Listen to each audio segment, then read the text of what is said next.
Salut les amis, j'espère que tout le monde va bien, que vous prenez soin de vous.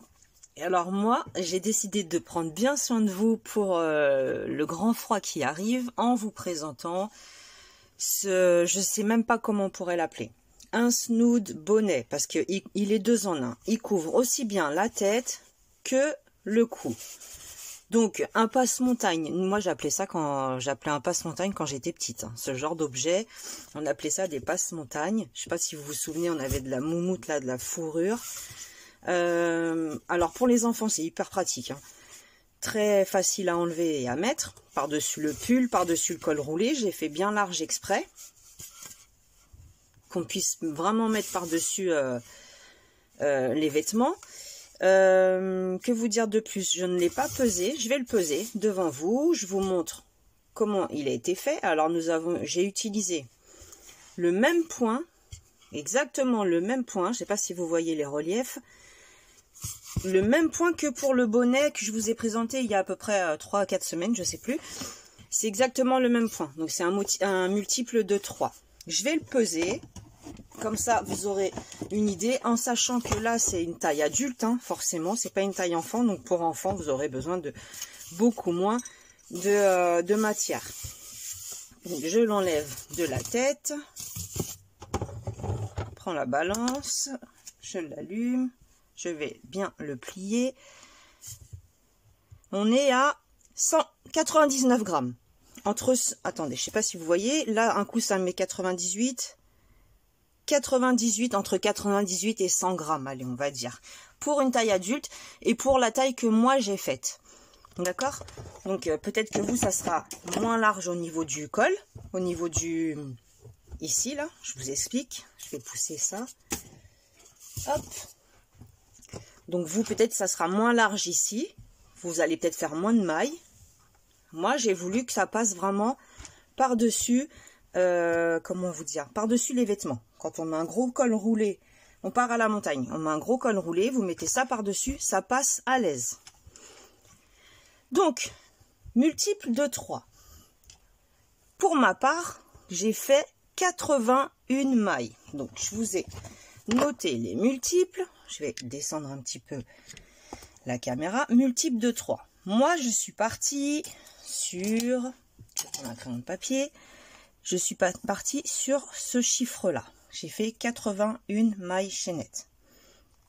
Vous allez faire le nombre de mailles que vous souhaitez, mais il faut que ce soit un multiple de 3. Ok?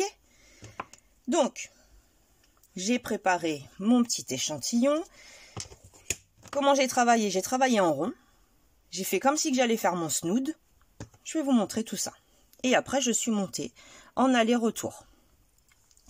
Donc là, j'ai préparé une petite maille chaînette de, je ne sais plus, 21 ou 24. Lorsque vous avez votre multiple de 3, vous venez unir sur la première maille et vous faites votre maille coulée. J'ai crocheté avec le crochet numéro 4. Maille coulée. Donc on a dit à peu près 100 grammes hein, pour une taille adulte. J'ai commencé par faire 3 mailles en l'air, équivalent à ma première bride. Et dans chacune des mailles suivantes, donc celle-ci je ne la travaille pas puisqu'elle fait partie de mes 3 mailles en l'air. Dans chaque maille qui arrive, on va venir faire notre rang de préparation en faisant une bride sur chacune des mailles. Au total, vous devez forcément avoir le même nombre de brides que le même nombre de mailles chaînettes du départ. Donc on va voir si j'ai bien fait 21. On fait des brides tout simplement jusqu'à la fin. Donc je vous laisse faire votre maille chaînette, je vous laisse faire votre premier rang de préparation. Moi je termine ce petit tour là et on se retrouve ici aux 3 mailles en l'air. Voilà, j'ai terminé tout mon tour. Donc, j'ai mes 24 brides au total avec les 3 mailles en l'air du départ. Ça me fait 24 brides, multiple de 3. On vient unir sur la 3e maille en l'air du début par une maille coulée. Et là, on va commencer à travailler notre joli point en relief. Donc, pour ce faire, 3 mailles en l'air équivalent à une bride. un jeté sur le crochet, sur la maille suivante, une bride normale. Et sur la troisième maille, la troisième qui est ici, on va venir faire la bride en relief par l'avant. Donc je fais un jeté sur mon crochet, je passe juste après la deuxième, en dessous la troisième, je ressors et j'attrape mon fil et je fais ma bride. Ça s'appelle une bride en relief avant. Et là, on continue. 2 brides normales. Tout à fait basique. Et sur celle d'après, on ne travaille pas celle-là parce qu'on vient de la travailler. Hein. La troisième, elle est ici. On la prend en dessous. Au lieu d'attraper les 2 brins du haut, on attrape carrément la bride en entière. Donc on passe en dessous et on fait notre bride par-dessus. Et là, rebelote. 2 brides normales. On va alterner ce point-là jusqu'au bout. Donc 2 brides normales, la troisième est ici, puisque la maille est là, la troisième est là. On passe en dessous, on attrape, bride en relief. On continue. 2 brides normales. On va faire ça jusqu'à la fin de notre maille chaînette. La troisième, je la prends en relief par l'avant. 2 brides normales.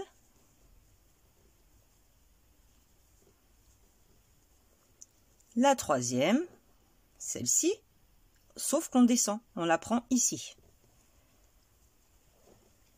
En relief par l'avant. Celle-ci, ne la sautez pas surtout, hein. Les 2 brides après suivantes, elles sont là, hein, parce que la maille se trouve toujours avant le point. Donc, une bride normale,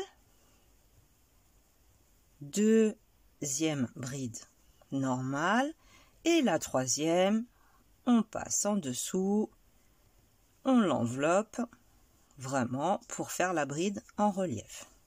Je continue. 1, 2, la troisième en relief. C'est pour ça qu'il nous faut un multiple de 3, parce que ça se compose de 3 points en fait. Hein. Et la dernière, ici, en relief. On arrive à ce stade-là, on unit sur la troisième maille en l'air qui se trouve ici. Vous entrez à l'intérieur et vous faites votre maille coulée. Donc, on a commencé à faire ce joli point. Vous allez voir au fur et à mesure, ça va vous donner une certaine hauteur. Tout dépend le nombre de tours que vous allez faire. Alors, moi, j'ai fait, je vais compter avec vous, au total, 1, 2, 3, 4, 5, 6, 7, 8, 9, 10, 11. J'ai fait 11 rangs pour la hauteur pour le cou. Ça, cette partie-là se place sur le cou. J'ai fait 11 rangs de cette façon-là. Une fois que j'ai eu cette hauteur-là, je vous montre comment j'ai fait. Tout simplement, j'ai commencé à travailler en aller-retour. Donc là, je suis sur la troisième maille en l'air du départ. C'est simple. J'ai laissé 1, 2, 3, 4, 5, 6, 7, 8, 9. J'ai laissé 9 points, 9 brides en relief avec les espaces. Au total, j'en ai 9 sans travailler. Et j'ai travaillé en aller-retour à chaque fois. Donc vous allez compter à peu près combien vous voulez pour l'ouverture avant de commencer à travailler en aller-retour. Donc 1, 2, 3. La maille d'à côté. Une bride. On continue exactement le même point.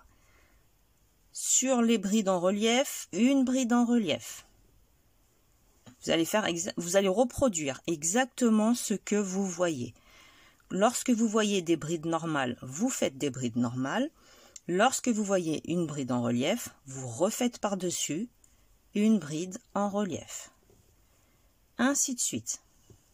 Donc là, c'est un petit échantillon.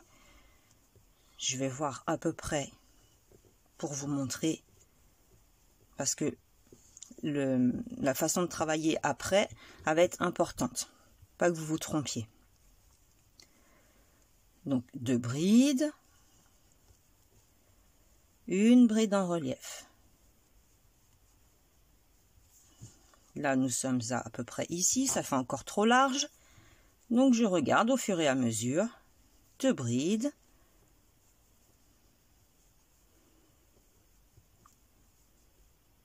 une bride en relief. Voilà, là je vais travailler les 2 dernières brides, et les brides en relief qui sont ici, je vais les laisser. Je vous montre pour que ça soit vraiment symétrique. Et je travaille ces 2 brides là. La bride en relief qui se trouve ici, je ne la travaille pas. Donc au total, 1, 2, 3. Pour ce petit échantillon. Une fois que vous avez déterminé l'ouverture, là ça va déterminer ici. L'ouverture que l'on a ici. Donc une fois que nous avons fait ça, on va tourner notre travail, on va faire 3 mailles en l'air, équivalent à notre première bride. La maille d'à côté, également une bride. Et là, nos mailles, nos brides en relief qui avaient été faites en avant, se retrouvent en arrière. Donc, on va venir les travailler à l'arrière. Au lieu de les prendre comme ceci, on va les prendre par l'arrière. Comme ceci, de façon à ne pas dénaturer le motif. Sinon, vous allez vous retrouver avec des brides en relief avant, et des brides en relief arrière. Ça va pas faire joli. Ça va pas suivre la lignée, on va dire. 2 brides normales. La bride qui suit, je la passe en relief par l'arrière. 2 brides normales. Un rang sur 2, vous allez devoir les faire en relief arrière. Un rang sur 2, vous allez devoir les faire en relief avant pour continuer à garder le même motif. 2 brides normales.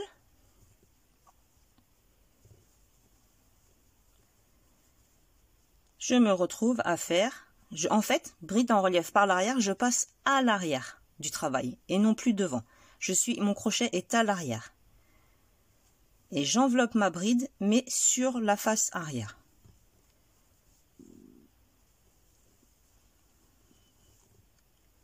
On a nos 2 brides. Il me reste à faire ma dernière bride en relief par l'arrière. Et mes 2 dernières brides, on n'oublie pas. Celle-ci.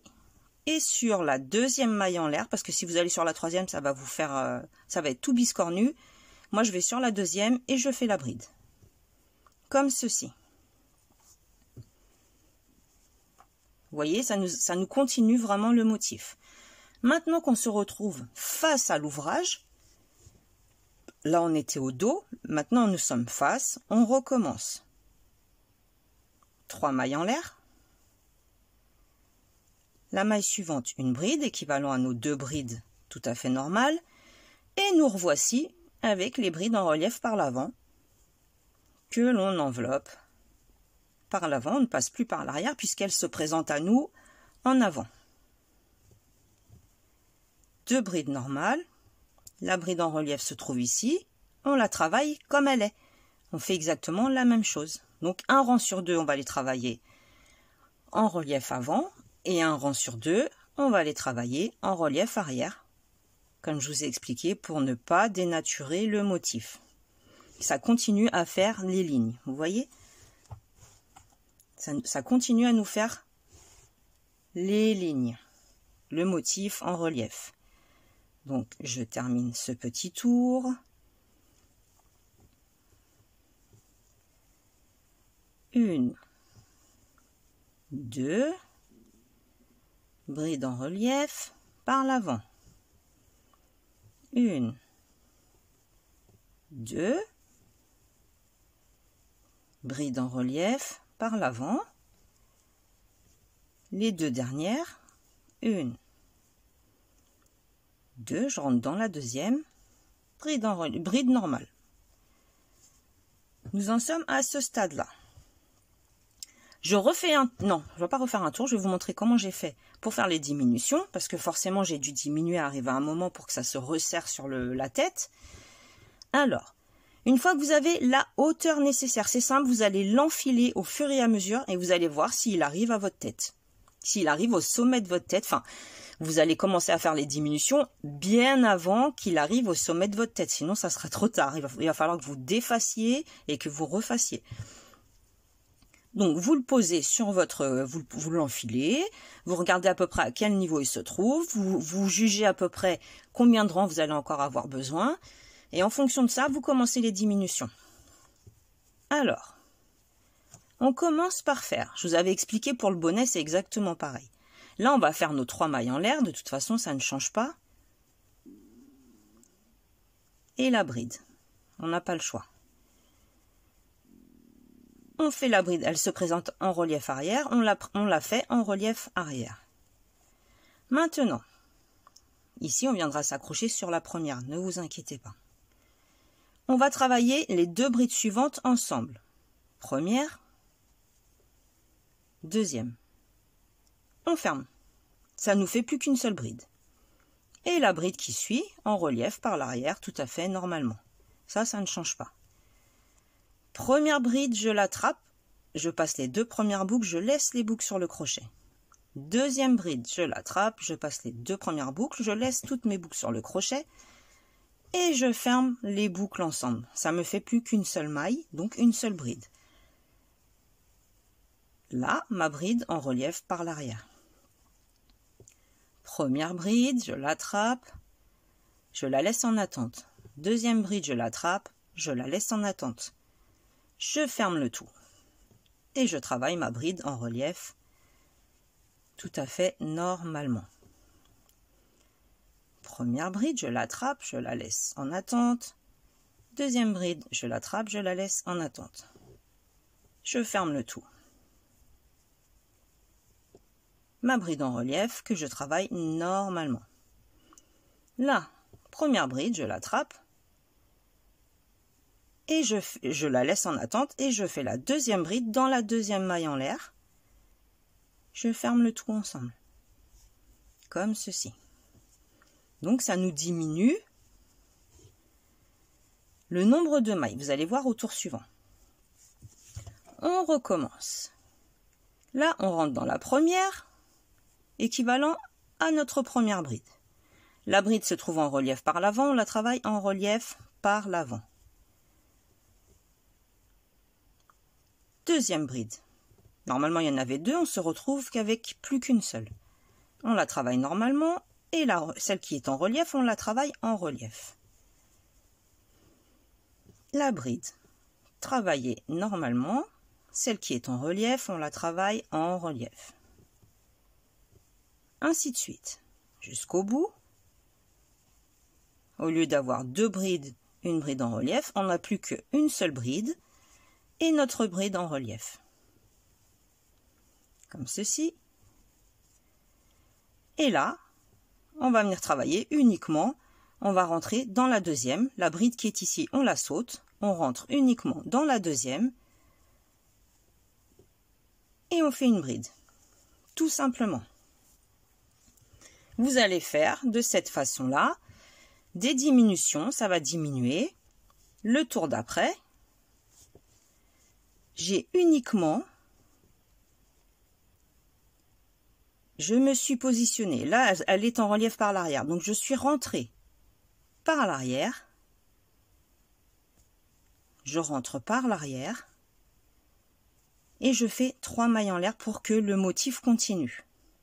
Parce que là, nous allons travailler uniquement sur les brides, vous allez voir. Première bride, je la prends, je la laisse en attente. Et la deuxième, je la travaille en arrière. Ensemble. On les termine toutes les deux ensemble. De cette façon, nous n'aurons plus que les brides en relief. Je recommence. La bride se trouve ici. Je la travaille, je la laisse en attente. Et je rentre dans celle qui se trouve en relief par l'arrière. Je les termine ensemble. la bride, je la laisse en attente et j'attrape la relief que je termine ensemble. On fait de cette façon-là jusqu'à la fin, en relief, je termine ensemble. Vous voyez, ça nous a quand même sacrément réduit le nombre de brides. Une fois que vous avez terminé, vous avez travaillé uniquement sur les brides en relief, vous allez faire, je vais vous montrer, ça sera beaucoup plus simple. On va faire une maille serrée, une maille serrée, une maille serrée sur chaque maille que nous avons. Là, sur la dernière, on ne se trompe pas, c'est celle qui se trouve en relief. Une maille serrée. Et je tourne le travail, j'arrive de cette façon-là. Je rentre ici, dans la première, et je fais la maille coulée. Vous voyez ce que ça nous donne? Et là, vous allez venir mettre un petit point de couture avec l'aiguille, tout simplement, et vous allez refermer le travail. Ensuite, forcément, quand vous allez le poser sur la tête, là, ça va être trop large. Donc, vous allez venir coudre un petit peu à l'aiguille, de façon, ici, à laisser, comme j'ai fait pour ce modèle-là, je vous remontre, je relève pour que vous puissiez bien comprendre, de façon à ce que ça nous tombe bien au-dessus des sourcils, forcément, qu'on n'ait pas que ce soit pas caché, les yeux cachés ni rien. Vous voyez, vous comprenez que ça fasse un petit V comme ça, une échancrure. Là, j'ai cousu ici, sur à peu près 1, 2, 3, sur 3 rangs, enfin même pas 3 rangs, sur 1, 2 brides. Sur 2 brides, j'ai cousu ici. Et ça m'a donné ce joli résultat que vous pouvez voir ici à l'écran. Donc voilà, faites en fonction de vos tailles.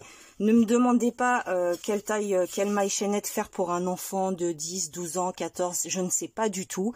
Vous voyez en fonction du tour de son cou et de combien vous voulez laisser devant. Et après, c'est au niveau de la hauteur de la tête. Tous les enfants ne sont pas les mêmes, mais vous pouvez l'adapter très facilement en demandant par exemple à la personne pour qui vous allez le faire le tour de son cou et la taille totale du sommet de sa tête au cou, à la rigueur, ou du sommet de sa tête jusqu'à ici, jusqu'à la nuque. Comme ça, vous pouvez travailler tranquillement en centimètres. Voilà, pour le moment, le tuto est terminé. Donc, je vais vous laisser. J'espère que vous aurez apprécié de le faire. N'hésitez pas à me laisser vos commentaires, vos impressions. Et puis, je vous dis à la prochaine pour de nouvelles aventures. Salut, salut!